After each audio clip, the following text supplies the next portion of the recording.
Si Dr. Rolly Antipolo from the very start, we have been married for almost 50 years.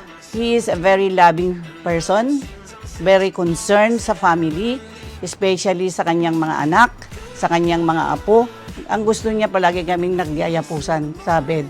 Gusto niya katabi niya ako ng madikit. Ang gusto niya palaging close yung pillows namin. Ang gwapo mo naman ngayon. My goodness!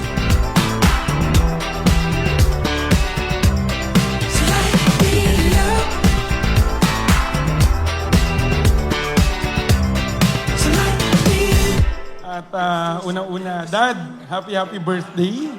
Pero siyempre, bago yung birthday mo, nag-celebrate din po ng birthday mami ko noong November 20.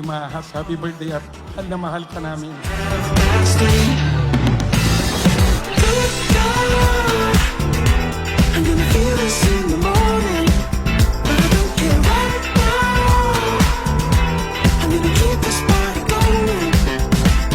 We are not simply celebrating the passing years. We are celebrating the warmth and love Papu has generously shared with us. He was a good leader. I cannot call him a boss. I can call him as a good leader. Napakabuti ng pamilya nila. That's the only thing that I can say in one word. Napakabuti nila.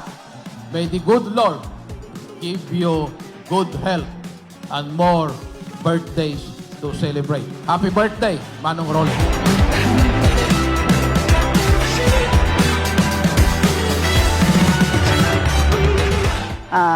Dad, ngayong 80th birthday mo, wala na akong ibang wish sa'yo, kundi good health forever.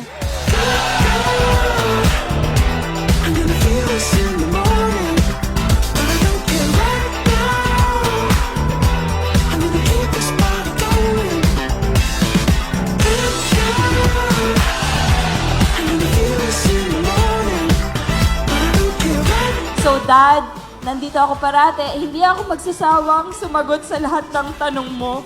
Kahit sinasabi nilang makulit ka. Nandito lang ako para sagutin yun lahat.